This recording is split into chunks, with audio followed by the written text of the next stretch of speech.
Horne is best known for her signature song, Stormy Weather. Stormy weather. Audiences who saw the singer and actress perform would call her voice electrifying. A lot of wonderful things have happened to me because of the reputation that I made by being at MGM. Not surprisingly, we weren't well suited. Money problems forced me to accept a movie in Hollywood. When I got back, it was clear that despite the 2 children we had, our marriage was over. The awful truth about Lena Horne's life is that the woman the world admired for her elegance and strength carried a weight few could see. She broke barriers in Hollywood, stood up against racism, and inspired generations with her voice. But behind the scenes were painful marriages, betrayals, and private tragedies that haunted her until the end. I married Lennie, I guess for selfish reasons. I knew that a white man could get me into places that black men couldn't. But I learned to love him completely because he took all this. Her journey was as heartbreaking as it was groundbreaking, and it remains one of the saddest stories in entertainment history. It's a tough road for one person to have to represent all of a people. To understand how it all began, we must return to her earliest years in Brooklyn. At just 19 years old, Lena Horne entered into her first marriage. In 1937, she married Louis Jordan Jones, a politically active man who seemed to offer stability. Together, they had 2 children, Gail, born in 1937, and Edwin, born in 1940. By the time Lena Horne was 19, she had met the man who would quickly become her first husband, Louis Jones. According to the star's memoir, Lena, she met Jones through her father. I thought he was the nicest thing in the world. But the marriage was far from perfect. Their union collapsed by 1944, ending in divorce. What followed was a painful custody split. Lena retained custody of her daughter Gail, while her young son Edwin stayed with his father. The separation haunted her for years as she struggled with the distance from her son. So Lena, like many women at the time, married young at 19, and to the first man she ever dated, she married Louis Jordan Jones, a political operative, in 1937. They had a daughter in December 1937, and they had a son in February 1940, who unfortunately passed away due to kidney disease. Only a few years later, Lena's personal life again took a turn that stirred controversy across America. In December 1947, she secretly married Lennie Hayton, a well-known white bandleader and musical director at MGM. At the time, interracial marriages were a taboo, so that the couple kept their marriage hidden for 3 years. Even in progressive Hollywood, this union was considered scandalous. A lot of wonderful things have happened to me because of the reputation that I made by being at MGM. Horne herself would later admit that part of her decision to marry Hayton was strategic. Hollywood's racial barriers were suffocating her career, and a powerful white partner could help her thrive in an industry stacked against her. Still, over time, their relationship grew deeper, and she confessed to loving him sincerely. Lennie Hayton, why'd you marry him? Not at first. I didn't. Well, I married him because he could help me. But the secrecy, the judgment, and the racial tension surrounding their relationship weighed heavily on both of them. Some black fans felt betrayed, while white audiences bristled at the idea of their union. The couple lived under the constant gaze of a society unwilling to accept their love. Their marriage lasted until Hayton's death in 1971, spanning nearly 25 years. Yet, even in its longevity, it was marked by difficulty. Horne's friends often noticed the cultural and personal gaps between the two. She once admitted that navigating their marriage required constant compromise, not just between husband and wife, but between 2 entire worlds colliding. Through both marriages, Lena's private life reflected the same battles she faced publicly. A black woman caught in the middle of America's struggle with race. Her union with Louis Jones ended in painful division, while her marriage to Lennie Hayton was both a source of support and an emblem of controversy. We got so much hate mail that I knew, what even my father didn't speak to me for 3 or 4 years. By the early 1970s, both her first husband and her second had been lost to history. One through divorce, the other through death. But the scars of those relationships never left her. In 1947, Lena Horne made a decision that shook Hollywood and the music world. She married Lennie Hayton, a prominent white conductor and arranger at MGM Studios. At the time, interracial marriages were not just frowned upon. In many states, they were still illegal. Even in Hollywood, where scandals were common, this was a bold and dangerous move. To some, Lena's marriage was seen as a betrayal. To others, it was proof of her refusal to live within the boundaries society tried to impose on her. Lennie Hayton was not just a respected figure in the industry. He was also in a position of power at MGM, where Lena had signed a contract. Many people in the black community whispered that she married him for career protection, believing this union gave her leverage in a racist Hollywood system that constantly tried to silence or limit her. Critics claimed Hayton shielded her from being typecast or pushed aside, especially since studio executives often struggled with how to market a black star without offending white audiences. He didn't even announce it for 3 years, yes, because he got eased out of MGM, and he paid his dues too. You mean because he married you and Louis B. Mayer knew that you two were together? But those close to Lena knew there was more to the marriage than calculation. Hayton genuinely loved her, and she loved him. Yet, their relationship was anything but smooth. The pressure of public scrutiny, the constant gossip about her motives, and the personal differences between them weighed heavily on the couple. They lived in an America where their marriage was considered controversial, if not scandalous. Lena could not escape the double standard. On screen, MGM promoted her as an exotic beauty with universal appeal, but off-screen, the same studio and publicists downplayed or outright hid her marriage. Their union also exposed Lena to new levels of criticism from within her own community. Many African Americans at the time viewed her choice as a rejection of black men. Some accused her of turning her back on her race to gain privilege in Hollywood. For Lena, these accusations were deeply painful. She had always been proud of her heritage, and she saw her marriage not as a denial of it, but as a personal choice in a world where she had so little freedom. It hurt my career badly because I wasted a lot of time in anger that I didn't know how to channel correctly. Despite the challenges, Lena and Lennie remained together for more than 2 decades. He supported her career in ways few others could.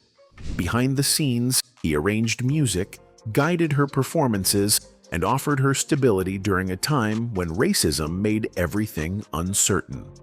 But their relationship was never entirely free of tension. Friends later revealed that arguments, long separations, and differences in temperament created cracks that widened over time. By the early 1970s, the marriage had grown cold. They eventually separated, though they never divorced.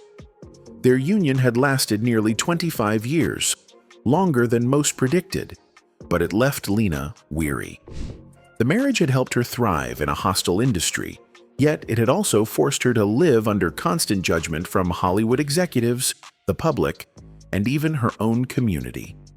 They did end up separating in the early 1960s, but they never got divorced. He passed away in 1970, and in her autobiography, Lena, written by Richard Schickel, Horne recounts the enormous pressure she and her husband faced as an interracial couple. Lena emerged from this chapter hardened but determined. The world had seen her as a glamorous star married to a powerful man.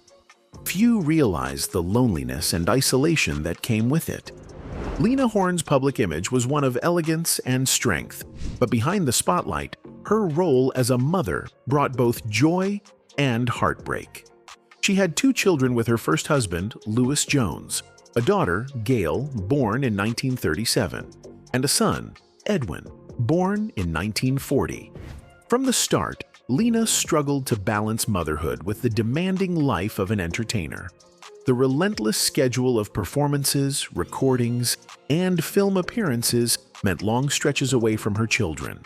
Those who knew her said she carried a constant guilt about it, even though she worked to provide them with opportunities she had never known growing up. Her relationship with her daughter Gail was close, though often complicated by the strains of fame. Gail would later write about what it meant to grow up as Lena Horne's daughter, living in the shadow of a mother who was adored by millions but frequently absent at home. But I also like the fact that my young grandchildren don't think it was as bad as I thought it was. For Edwin, the story took a much more tragic turn. As a young man, he struggled with kidney disease, a battle that would eventually claim his life. The early 1970s became the darkest period of Lena's personal life. In 1970, her father, Edwin "Teddy" Horne, passed away. Only months later, her son, Edwin, died of kidney disease at the age of 29. The pain of losing a child was unbearable, and it left Lena shaken in ways she rarely discussed publicly. They had a son in February 1940 who unfortunately passed away due to kidney disease. Then, in 1971, her husband, Lennie Hayton, suffered a fatal heart attack. Within just over a year, Lena had lost 3 of the most important men in her life. The grief was overwhelming. For a woman who had always projected strength on stage and screen, this series of personal tragedies nearly broke her. Friends recalled that Lena withdrew from the world, retreating into herself and struggling with depression. She had faced racism, professional rejection, and political persecution, but nothing had prepared her for the sudden emptiness left by the deaths of her son, father, and husband in such quick succession. Despite the losses, Lena still had her daughter Gail, who became her anchor during this time. Their bond deepened as Gail stepped in to support her mother, and in later years, she would become the protector of Lena's legacy. But even with Gail's presence, the scars of loss never fully healed. The pain of Edwin's death in particular lingered with Lena for the rest of her life. She rarely spoke about him in interviews, but those close to her knew that his absence haunted her. It became one of the silent burdens she carried, shaping her outlook and fueling the vulnerability that audiences sometimes glimpsed in her later performances. Lena returned to the stage after these tragedies, pouring her grief into her music. When she sang in the years that followed, her voice carried a depth and sorrow that only someone who had endured profound loss could express. Fans heard the beauty in her performances, but for Lena, it was also a way to survive. Lena Horne's rise in Hollywood was groundbreaking, but it came with restrictions that revealed the deep racism of the industry.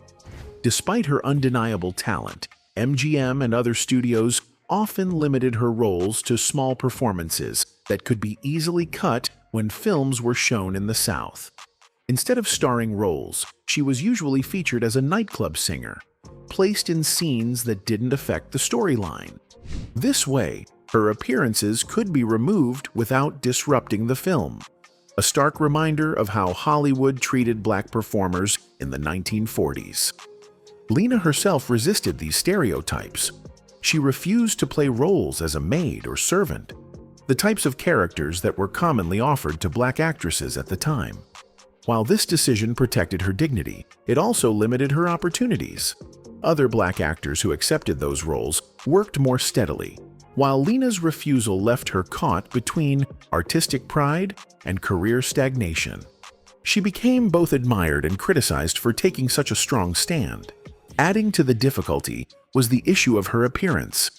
Because Lena had a lighter complexion, some critics accused her of trying to pass as white, a claim that weighed heavily on her. She knew that her beauty was political. She had a complex relationship with her beauty. It wasn't enough for her to just step on a stage, and she did indeed walk the walk.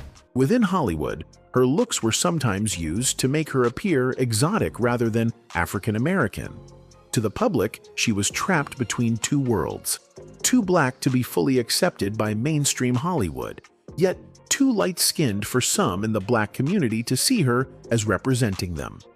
This tension made her career far more complicated than the glamorous image MGM promoted. The 1950s brought another setback. During the McCarthy era, Lena's political associations came under scrutiny. She had been connected with groups and individuals accused of having communist ties, mostly through her work supporting civil rights causes. As a result, she was blacklisted in Hollywood. She was indeed at the March on Washington, where she said one word. She said freedom. She did indeed arrange the midnight flight for Dr. King. Film offers dried up, television appearances disappeared, and she was largely shut out of the industry.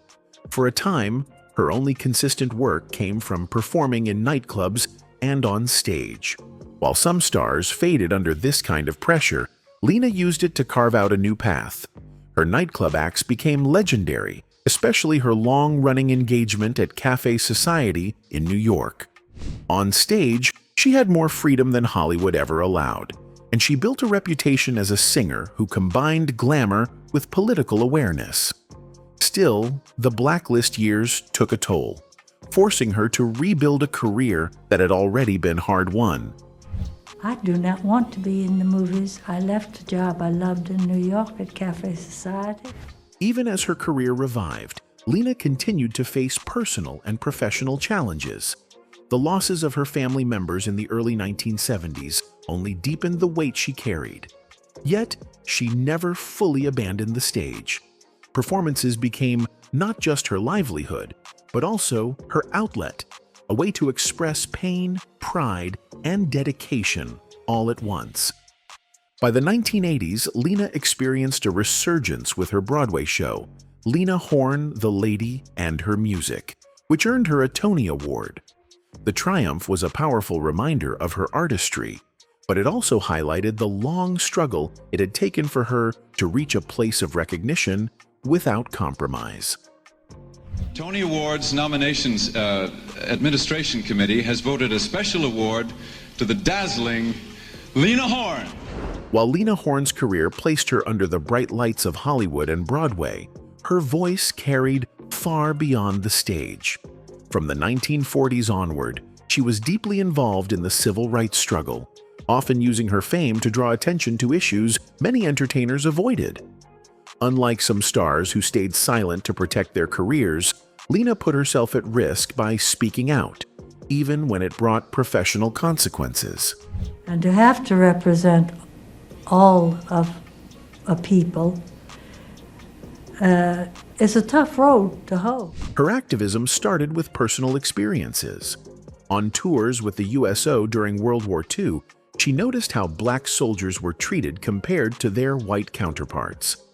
In one incident, she refused to perform for segregated audiences and demanded that black soldiers be allowed to sit at the front instead of being pushed to the back. When her objections were ignored, she walked away from certain performances. This boldness made her a controversial figure in entertainment circles, but it also earned her respect among those fighting for equality. By the 1950s and 1960s, Lena was deeply connected to major civil rights organizations, including the NAACP and the National Council of Negro Women. She marched, fundraised, and spoke at rallies, often placing her public image directly in the line of political debate. She became one of the few entertainers trusted to appear alongside figures like Medgar Evers, Martin Luther King Jr., and Paul Robeson. She was indeed at the March on Washington, where she said one word. She said freedom. She did indeed arrange the midnight flight for Dr. King. In 1963, she stood proudly at the March on Washington, joining thousands who demanded justice and equal rights. Her presence on that day symbolized how entertainment and activism could merge into a single platform. Lena's activism was not without personal cost. Hollywood executives, already wary of her refusal to accept stereotypical roles, became even more reluctant to hire her as her political voice grew louder. Her marriage to Lennie Hayton had already drawn criticism due to its interracial nature, and now her open activism fueled new controversies. Some labeled her too difficult or too outspoken, a stigma that closed doors in an industry where silence was often rewarded. But Lena never silenced herself. She spoke against racial discrimination on television shows, in interviews, and even in her nightclub performances. Audiences came not only to hear her sing, but also to witness her courage in challenging the norms of her time. Her activism extended into the 1970s and beyond, with appearances at benefits and events tied to civil rights causes. Her stance was particularly striking because she balanced her glamorous image with serious political conviction. For many Black performers, fame came at the cost of identity. Lena insisted on holding both. She could be the star in the gown and jewels, but also the woman who spoke directly against racism and injustice. By the time she reached her later years, Lena had become more than an entertainer. She was viewed as a cultural figure whose career reflected the wider struggles of Black America. Her songs carried emotional weight, not just as music, but as statements shaped by decades of resistance. As Lena Horne moved into the later stages of her life, personal tragedies tested her resilience in ways that even Hollywood's discrimination and public controversy had not.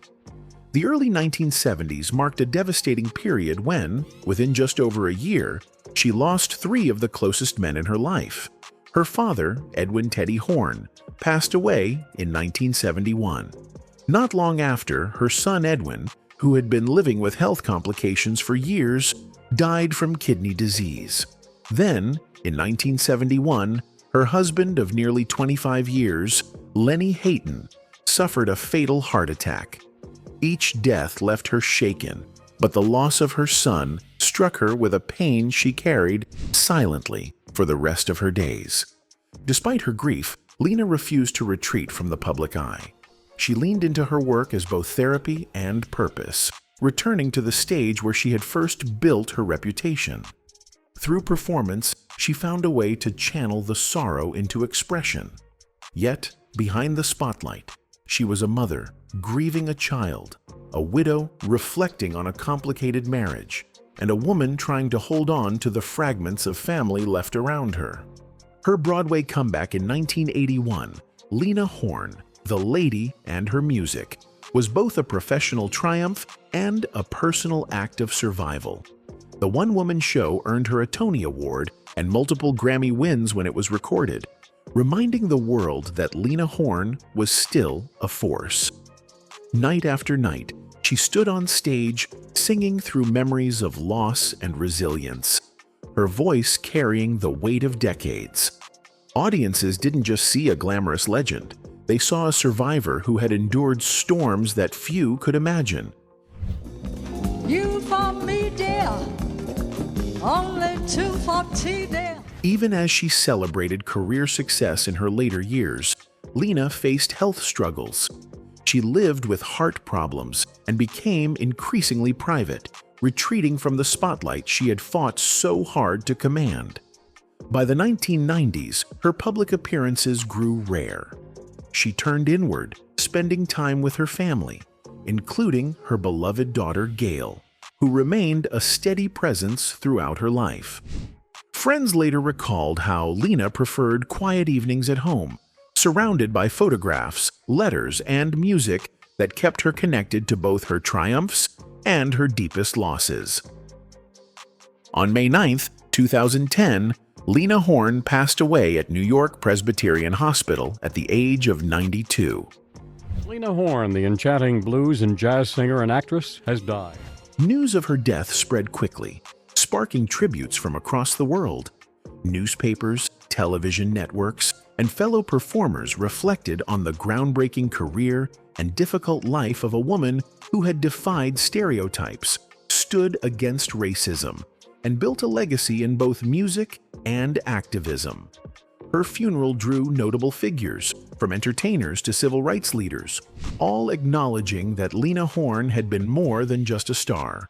She had been a pioneer. Her passing closed the chapter on a life filled with glamour, pain, resilience, and defiance. She left behind not only recordings and performances, but also the memory of a woman who had fought to exist on her own terms in an industry and a society that rarely welcomed her. For Lena, the spotlight was never just about fame. It was about survival, identity, and the courage to keep going, even when the world seemed determined to push her aside. In that sense, her story will always echo far beyond the final curtain,